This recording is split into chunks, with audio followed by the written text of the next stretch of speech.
Good afternoon, everyone, and welcome to another Barometer webcast. I'm Pamela Hastings, Relationship Manager at Barometer Capital. And joining me today, as always, is our Chief Investment Strategist and President, David Burrows. On today's webcast, we will be pleased to address your questions, and we will also be giving you a high-level view of the macroeconomic conditions that we see in the market. So don't be shy. Email me those questions via the chat, or send them to my email, phastings@barometercapital.ca. And with that, I turn the conversation over to David Burrows. Good afternoon, David. Hi, Pamela. How are you today? We're great. Thank you, Dave. How are you? Great, thanks. There's a little bit of spring in the air here in Toronto, which is a nice thing. We're all looking forward to a little warm weather and being outside. Absolutely. Well, I know we have a great show ahead, so I'll leave you with it. Great. Thanks, everybody, for joining today. It's probably a good day to be talking. It was a bit of a sloppy day today in the market. The first part of this year, let's call it 3.5 months, have been a mixed market. Certainly, there have been some haves and have-nots, and lots of things at play. Lots of people thinking about the impact of the Russia-Ukraine conflict. A lot of people thinking about the impact of the Fed's impending interest rate cycle, people concerned about inflation and how that might impact various industries and asset classes. And so with all of these uncertainties, it's really important to work our way through in a methodical way and try and make decisions around our investments and take into account the world as it is, maybe not as we think it should be. So just quickly from the top, as always, we do believe we're in a structural bull market in stocks. This is the stock market back to the turn of the last century. And certainly we've had some good periods and bad periods. In dark blue are the structural bull markets. And we believe we started one of those in 2013 when we exceeded the highs from 2000. And since then, the market has been taking sort of 3 steps forward with 1 step back. There's no market that goes straight up. But certainly it has been a pretty constructive backdrop in general for equities, starting in the US and has worked into other parts of the world. And we also, if we were to take a look at a little nearer term picture, believe that this little sloppiness we had early part of this year is much like other little corrections along the way, not something that is bull market threatening, but more corrective in nature, a lot like the corrections we saw going through the 80s and 90s. So that continues to be our base case, and we'll test that a little bit today. As for interest rates, we think we saw a secular low in yields at 0.33 of 1% on a US 10-year Treasury bond in March of 2020. And then since then, yields have been working their way higher. We think we're going through a period much like we went through at the end of the Second World War, heading into the 1950s. And that has important implications because, of course, what works during rising rates is quite different than what works during falling rates. And we've all lived a life of investment since 1981 during a secular decreasing interest rate environment. When we look at where we are right now on treasuries, yields have been working their way higher since the low point back here in March of 2020. We had a pretty sharp rally in yields into March of 2021. We consolidated through the course of last summer. And then at the beginning of this year, yields started to rally again. And today we wound up in and around 2.55% the 10-year bond. That's a new high in yields, which of course is problematic if you're a bond investor. This is the aggregate bond index as it has been falling since September of 2020. Down as of today about 11.7% off the highs. It's a difficult pill to swallow if you're a fixed income investor. I think lots of investors must be thinking about whether, in fact, the bonds that they have in their portfolio are providing the value that they expected from them in giving stability and certainty. And depending on how long your commitment was to fixed income, depends on how much you've been hurt. Certainly the TLT, which is the long end of the US bond market, 20 years plus for US Treasury bonds, down about 29% off the highs at the low point about 3 weeks ago. We're challenging those low prices again here today. And whether we're looking at 5-year bonds, 7-year bonds, 10-year bonds, 15-year, 20, 30-year bonds in the US selling off around the world. Now, the reality is we're not in a vacuum. This is a very clustered chart of all of the various sovereign bond yields on the 10-year bonds. And you can see really since but the midpoint of 2020, we've seen rising bond yields virtually everywhere in the world, and not the least of which is Canada. So this is a global issue. It's an asset class issue. And our job is to try to identify the asset classes to target in our portfolios. We really don't believe in having some kind of strategic asset allocation and being in each asset class all the time in some balance. There are times to completely exit certain asset classes, and there's times that we should be focused more heavily in some. And this is one that we've been quite negative on for quite some time. We do think we've gone through a secular shift, and it could be difficult for bond investors for a very long time. There's the iGov ETF, which is an ETF made up of international treasury bonds, so sovereign debt issued by various countries around the world and various maturities. You can see it's down 18.6% as of today, making a new low. This continues to be an asset class that we want to avoid. So that is important implications. It's the bond market's assessment as to the risk of inflation and whether or not you're getting compensated well for that risk. And you can see as prices have been dropping, investors have been assessing that the risk reward is not good. They have become sellers of these assets. And there's a mountain of money that's been hiding in the bond market as rates have fallen over the last 40 years.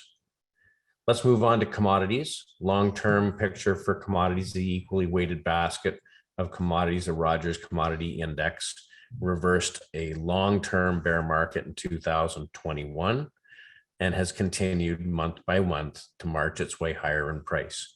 To put that in perspective, if we took that index and looked at it relative to the S&P 500, this lower line is a relative strength line versus the S&P. You can see since November of 2019, the relative strength versus stocks has been higher. Now that's really important because for a very long time, the relative price strength of commodities versus stocks was falling. And we know that there have been a couple of catalysts along the way. After the Second World War, we had a big run up in commodity prices. We had a commodity price run up following the tech bubble in 2000. And we've started to see relative outperformance over the last 2 years. But to keep it in perspective, this is probably pretty early in the process. And what starts often goes on for a long time. Now, clearly, the Russia-Ukraine conflict has created an additional catalyst, but we know that inventory levels across all kinds of commodities have been coming down over the last 2 to 3 years. There's been no new capacity built to provide new supply. And so as a result, the extra dollar of demand sets the price for everyone. We have a supply demand issue around commodities. So whether we're looking at oil, which broke out of a range it's been in since 2014, it's consolidated a little bit over the last 3-4 weeks, sitting here comfortably over $100 a barrel, probably more at the beginning of a rally than the end. When we look at natural gas, other sources of energy, actually it's performing as well or better than oil. This week, we've made a new rally high, assuming that we hold on through the course of the week. It looks like the measurements for natural gas are a fair ways higher.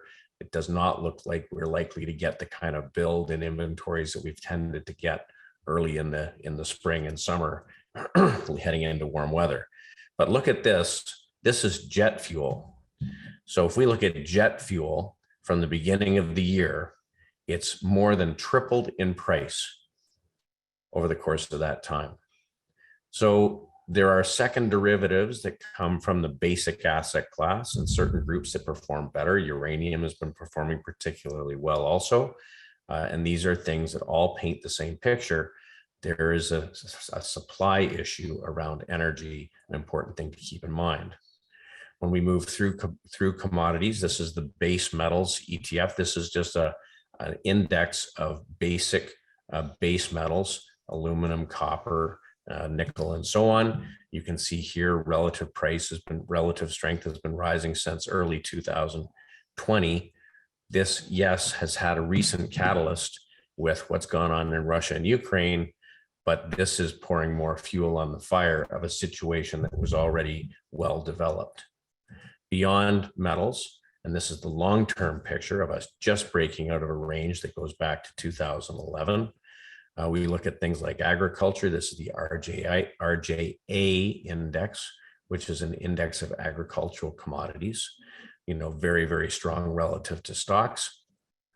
So commodities are outperforming as an asset class. It is a multifaceted asset class. It's an asset class that is underowned relative to other assets, probably because it's gone through a bear market since 2008. And we think it's still relatively early days. It takes a long time to build new capacity.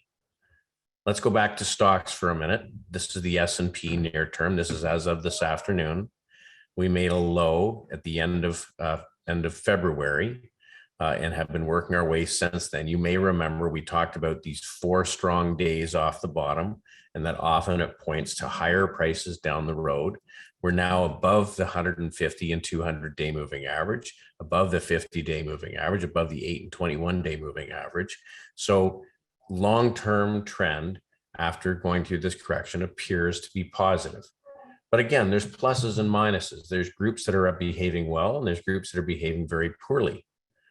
But these were those numbers after you got that kind of bread thrust, 3 months, 6 months, 6 months out, the market was higher 100% of the time, an average 15% going back over the previous 4 occurrences where you got 1% up days, 4 successive days in a row.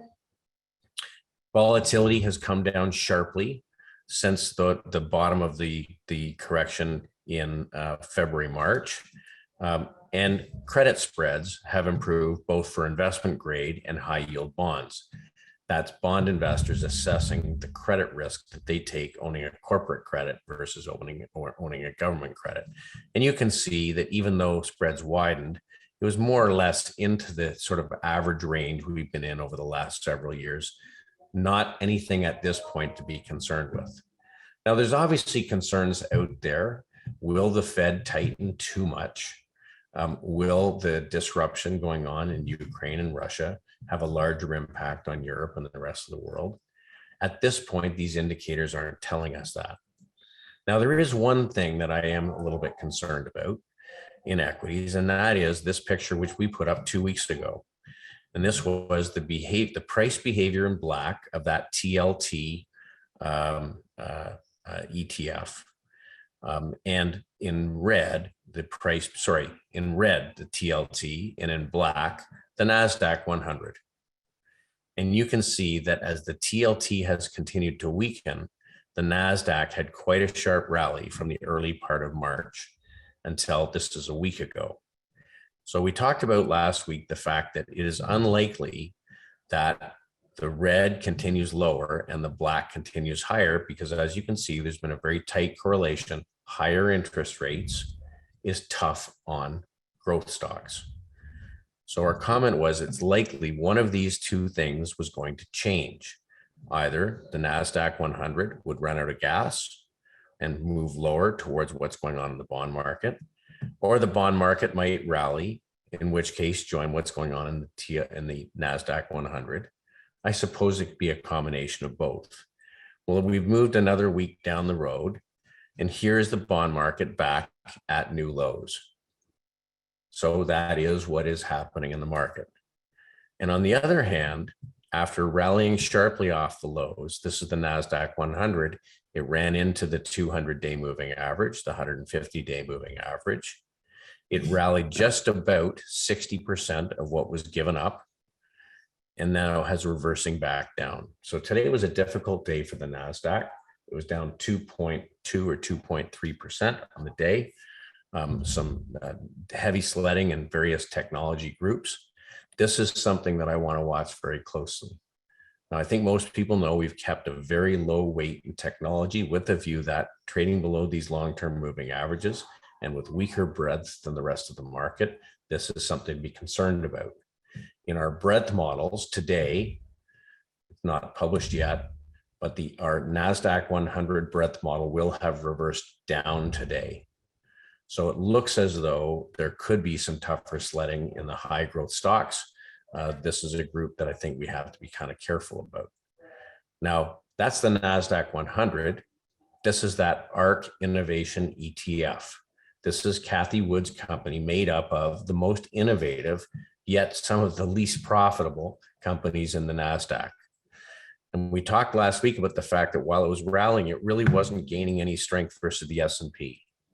Well, that has continued. Today was down a little over 5% as of putting this chart together, which was about an hour from the end of the day. This is something that we are short in our macro portfolio. We are short some of the growth sectors because it just has not been a compelling rally off the lows. Now, I would love for the market to prove us wrong, but this is a group I think that could continue to be for sale if rates are going to remain strong. Now, what was one of the catalysts for today's weakness in growth stocks? Well, one of the number two on the Fed, Brainerd, made a comment about the fact that not only should we expect the Fed to be raising rates, but they also may use quantitative tightening as a tool to try and rein in inflation. What that means in English is that they're talking about selling treasury bonds that they bought during quantitative easing back out into the market. That would be very negative for the bond market and likely higher for rates and probably makes it difficult on growth stocks. So something that we want to keep an eye on.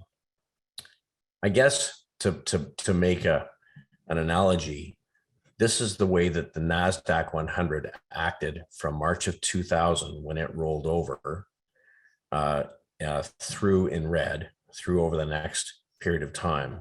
And this is what the ARC ETF has done in approximately the same length of time. And in both cases was a rally. In the case of the NASDAQ 100 in the spring of 2001, the rally failed and went lower. It's possible this could happen in some of those innovation and high valuation tech stocks, something just to be cautious of. Okay, just a little bit of data from the week.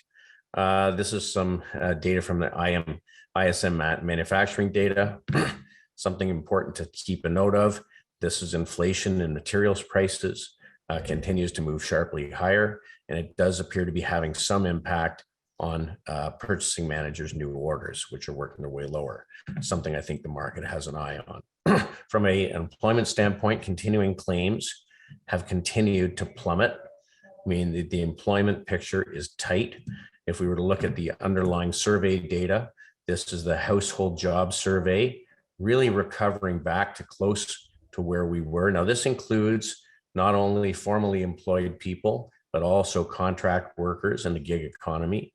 If we look at the household labor force survey, this is full-time jobs. You can see there's a gap, and part of that may have been filled by the gig economy.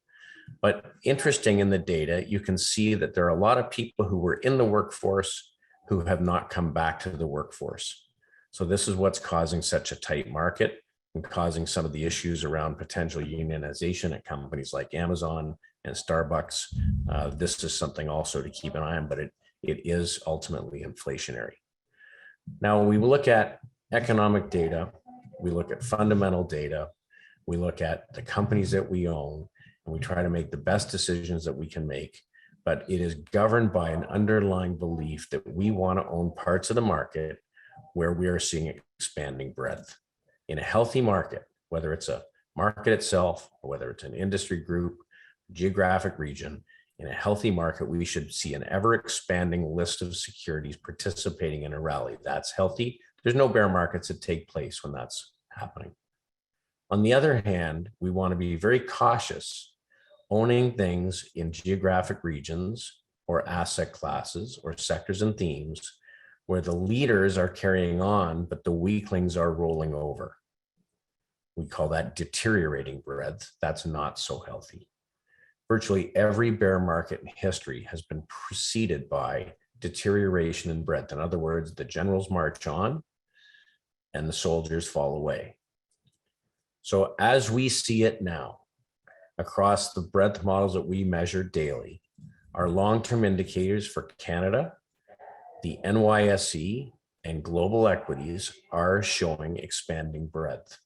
And that has been the case over the recent past. The short-term indicators we use also have been improving. Percent of stocks above the 50-day moving average in Canada moving higher again this week. Percent of stocks above the 50-day moving average in the NYSE moving higher. And the percent of stocks trading above the 50-day moving average globally moving higher. We have one indicator that weakened off, the percent of stocks with upward trajectory or positive momentum backed off a little bit. That's one red flag. But the percent of stocks making new highs moved higher, and the percent of stocks trading above their 150-day moving average moved higher. Looking at it another way, when we're looking at this world bullish percent, the percent of stocks in uptrends, from January of 2021, a year ago, through February of this year, slowly the percent of stocks in uptrends was deteriorating. In other words, certain parts of the market were weakening under the surface. Since February, when this number hit 32%, so only 32% of stocks were in uptrends, breadth started to expand. And as of this morning was at 46%. Down only slightly through the course of this day, a fraction of 1%. But you can see we were seeing a series of lower highs, and this is reversed, working its way higher. In the NYSE, same picture. Breadth sort of slowly weakened through the course of last year with an internal correction happening underneath the surface, and breadth slowly starting to improve since January. I will say the caveat is that the NASDAQ 100, which did strengthen from February until now, has reversed down in its breadth chart as of today. So that does call into question the durability of the growth stock rally that we've seen up until now. Geographically, broadly across the globe, breadth has been improving through the Middle East, through Latin America, through Europe, surprisingly, given what's going on in Ukraine, and certainly in North America, Japan and China also in the mix. This is something that we watch. All of these were up slightly over the course of the last week. Of course, Canada. Canada actually has been about the strongest market in the world this year. When we look at where we were in the end of November, we're sharply higher from there. We're up on the year, I think about 3%. And relative to the S&P 500, the Canadian market's been outperforming. May have something to do with the sector weights, materials and energy being big parts of the Canadian market. Even the Canadian banks have outperformed the US. So that gets us to leadership. Let's look at what's changing, what's working, what's not. Well, it continues to be that energy is leading the world. This is the Canadian Energy Index, down 0.49 of 1%. When I last checked today, we're trading virtually at the highs. In fact, the energy index in Canada is trading better than 95% of all the companies in the S&P 500. When we look at the XOP, which is the US Oil and Gas Producers Index, same picture, sharply rising relative strength versus the market. And this is a broad-based basket of energy producers from across the US. So energy, whether you're looking at oil or whether you're looking at gas producers or whether you're looking at uranium, continues to be extremely favorable. And this is something that we watch every day to see if there's any change in breadth, if the weaklings have started to fall away. Not the case as we speak today. Following through the rest of the materials group, this is the base metals miners, basically sideways over the last week, trading better than 97% of the stocks in the S&P 500. Steel industry behaving extremely well, made new highs in the last week, and trading better than 93% of stocks. So materials and energy continues to be very attractive. Agriculture, which we've been talking about a lot, this is the agricultural production companies. It includes companies like Deere and Nutrien, Bayer, Corteva, Archer Daniel Midland, and so on. Companies that would benefit from increased spending by farmers continue to behave well, and the materials group as a whole. So energy and materials, this seems to be a broken record. But then when we go back and think about what's happening in commodities versus equities, we want to own companies that are producing commodities or helping in the process. The FXZ ETF is made up of steel companies, fertilizer companies, metals producers, and so on. And it's important to understand what that makeup is. Of all of the ETFs in the material space, the FXZ is the best performer, probably because of the makeup. Steel makes up 25% of the index. Commodity chemicals, 17%. Total return so far over the last month and a half, 5.7%. Fertilizers up 35%. Copper up 13%.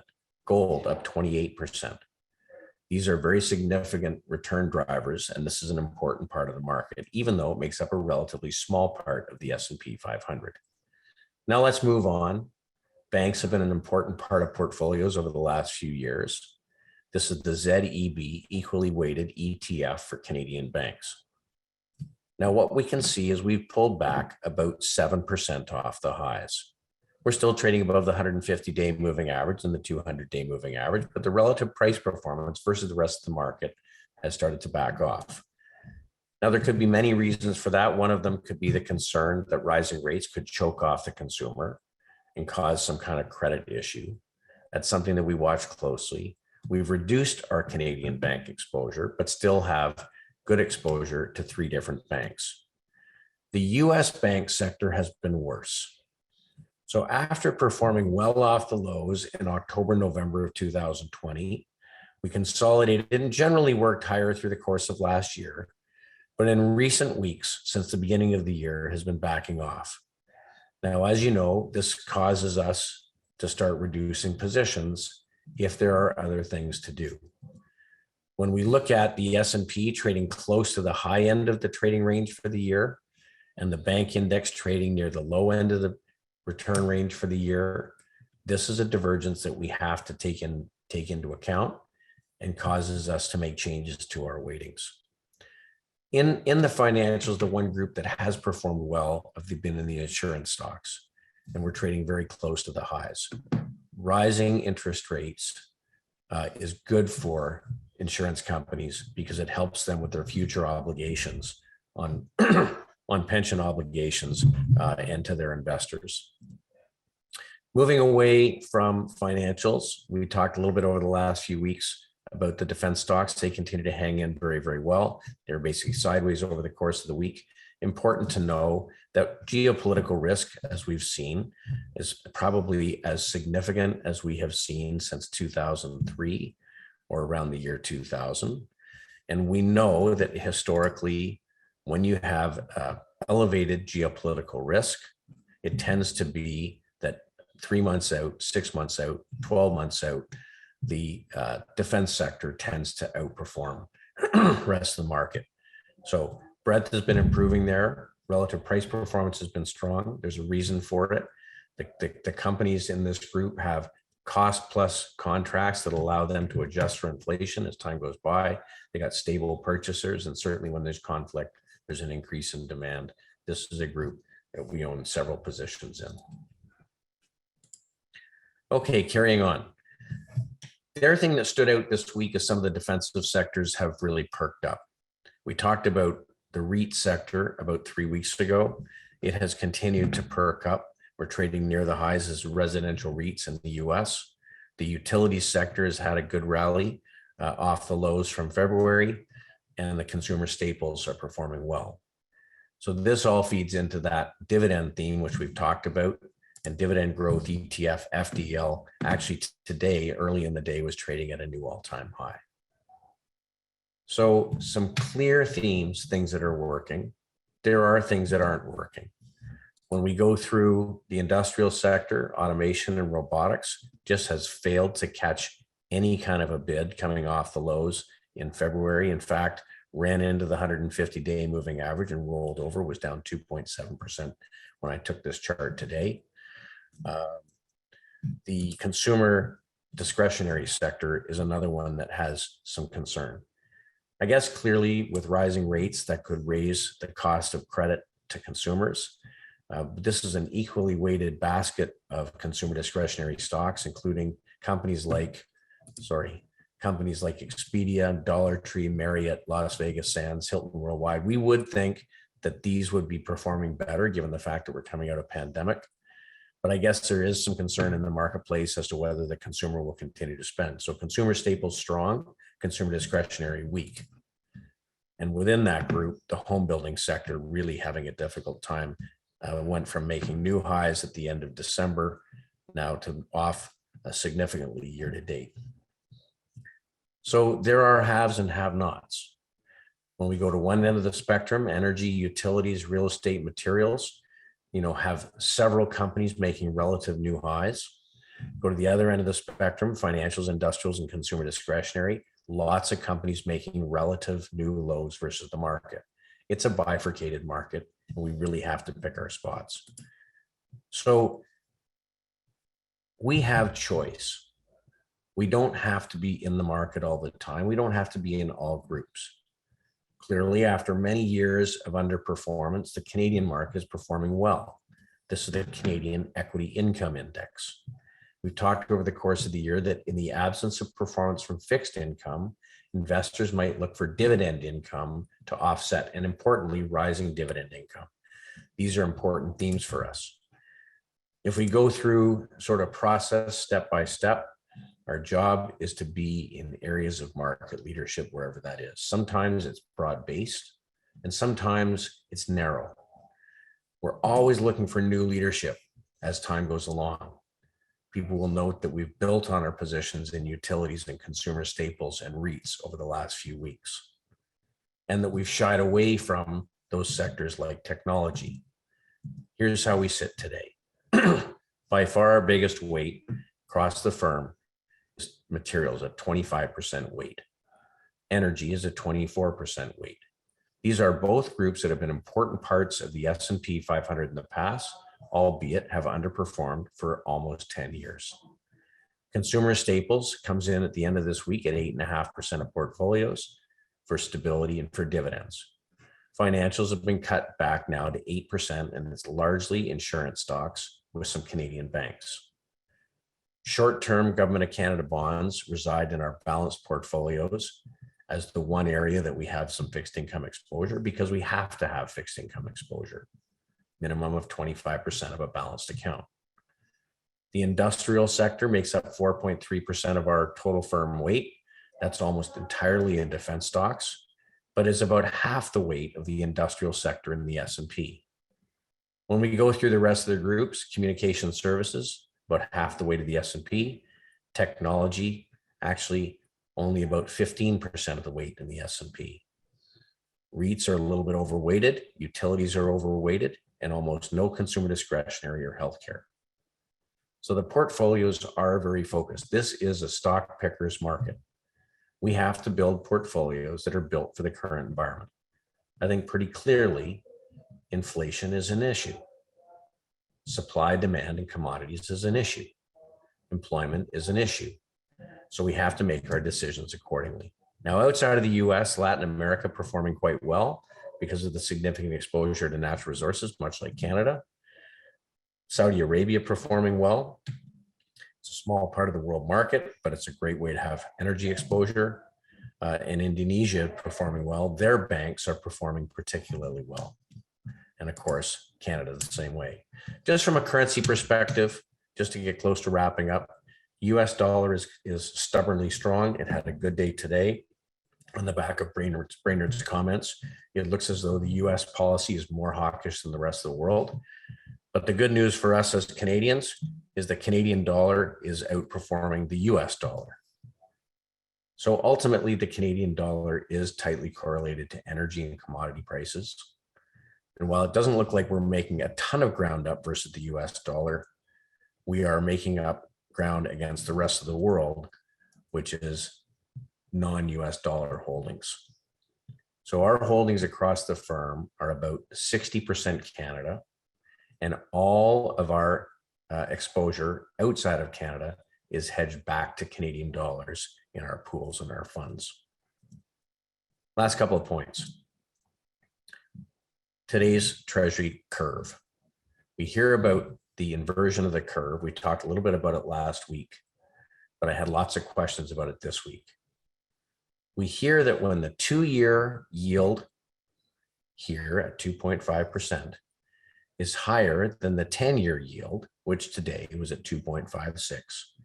There is an increased risk of a recession in the outgoing months. And that is true. What's more important is what's happening 3 months out to 2 years, because this is the market's assessment of what rates will do over the next 2 years. Now, if the market assesses there is an imminent recession, then they would start to assess that probably interest rates would be higher near to us and lower 18 to 24 months out, because we would be in recession and the Fed would be easing by then. So frankly, what we think is more important is to track 3 months to 2 years, which is incredibly steep currently. So this is not signaling recession. Even if it were, if we take the last 4 times that the yield curve inverted from 2 years to 10 years, it was many, many months before we wound up with a market peak, and very significant returns from the point of inversion until ultimately the market rolled over. So this can be different, but it's important to understand what can happen.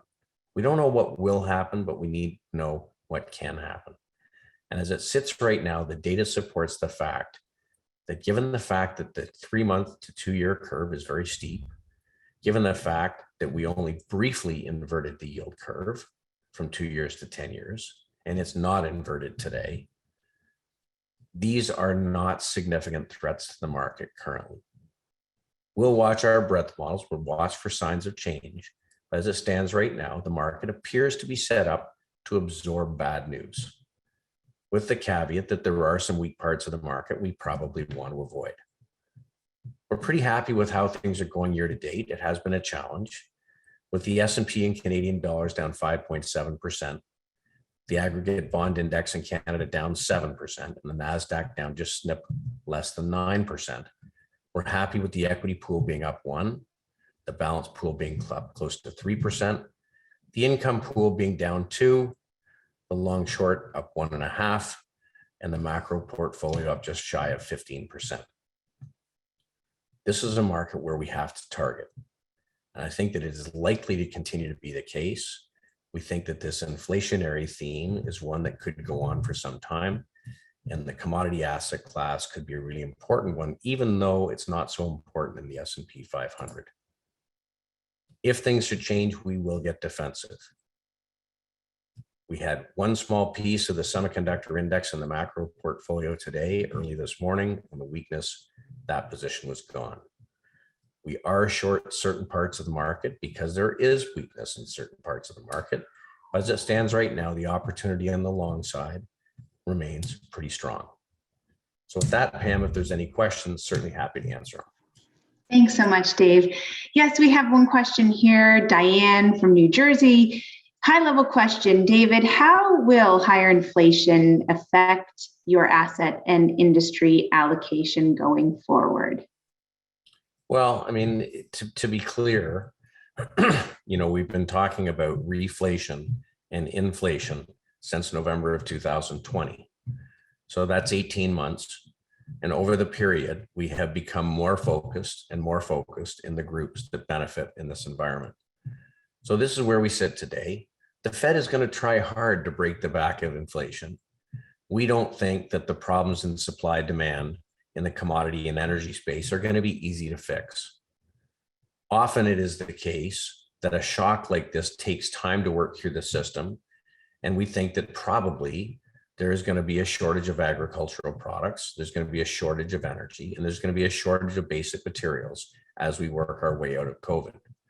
So I think that we have to be really clear about understanding what the market is telling us. This is not us forecasting what we think should happen.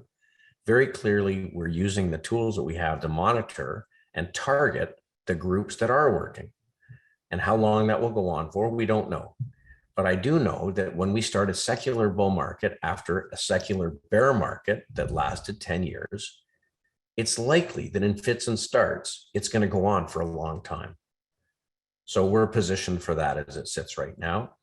We're very cautious on fixed income. We're very cautious on high multiple growth stocks. And I think that you have to focus on trading the market you have in front of you, not the one you'd like to see. Any additional questions? Thanks so much. Thanks so much, David. Bill has a question here. He says, David, do you think that the potential tax hit that the Canadian banks face is now basically priced in? I think that there is a potential tax risk. I don't think it's overly significant. I think that the weakness in Canadian banks has had more to do with some weakness in banks across the globe over the last 2 months. Canadian banks are outperforming, which is why really most of our bank exposure now is in Canada. One of the big reasons that banks are underperforming in the US is most of the large banks have capital markets divisions. They have big trading operations like Morgan Stanley and JP Morgan. Trading volumes are down substantially. IPOs are down substantially. There's a lot of IPOs that are stranded right now out there ready to go, but the market's really not ready to accept them because a lot of them are growth stocks, or at least earlier stage companies. That has a little bit less impact on the Canadian banks. So I think actually the outlook for the economy and interest rates is more important for the banks. And the tax question is probably not an overly big one. Thanks so much, David. John has a question here. David, would you have expected better performance from precious metals to this point? Yeah, it is sort of surprising. I mean, gold is up sharply so far this year. And in fact, over the last 3 weeks, gold stocks have been outperforming the metal. That's an important precursor generally to a rally. I think that they got caught up in the selling today. Yeah, I am somewhat surprised. Having said that, the relative strength for a bunch of gold stocks and silver producers has been rising quite nicely versus the S&P over the last few months. So I do think that we're still very, very early stage. So look, this is gold. I mean, over a very long period of time, back to 2011. So the rally that went on through the early 2000s, bear market, 2 higher lows. We break out, we consolidate. I think if we look at it this way, these are monthly bars. We've been seeing rising monthly bars, going back into sort of the fall of last year. I think that that's pretty bullish.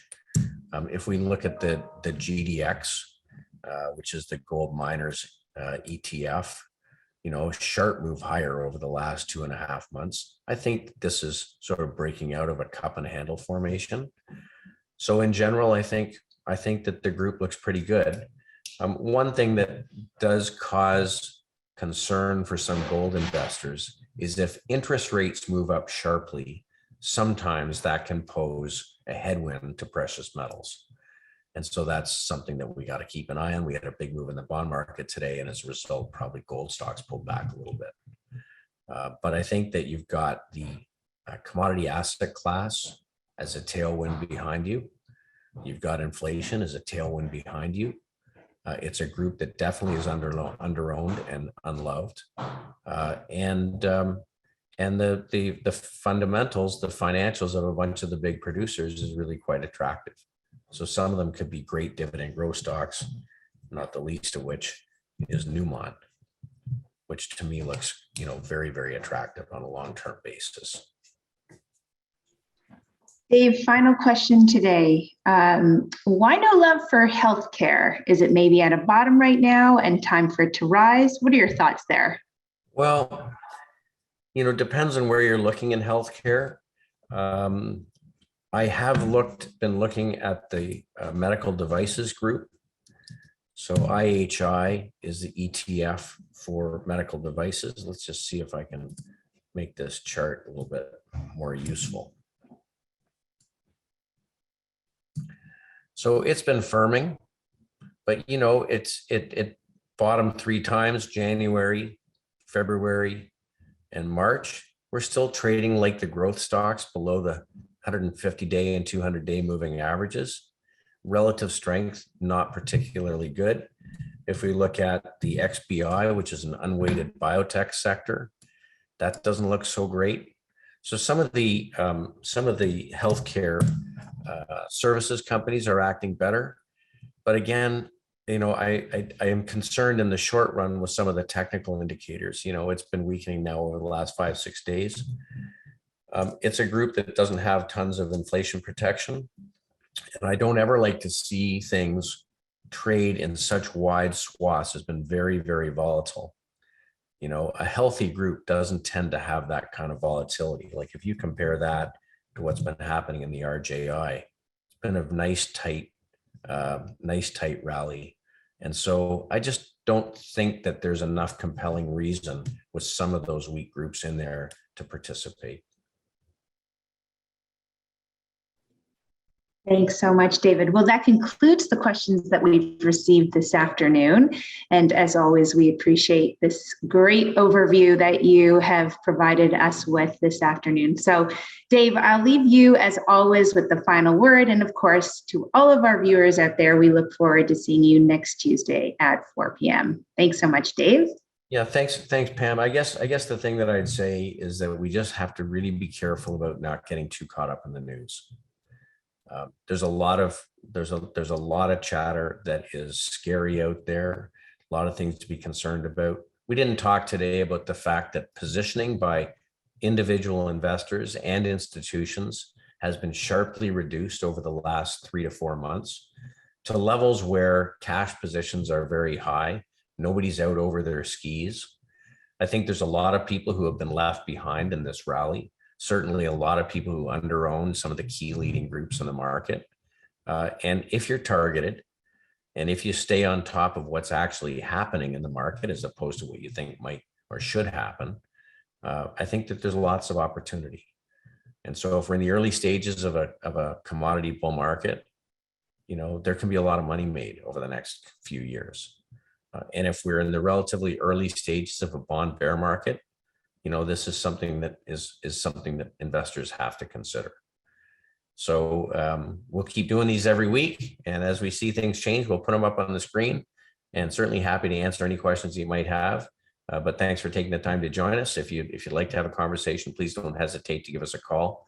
We are in the business of growing our business, and we're happy to have new conversations. So thanks very much, everyone. And we'll talk to you again next week.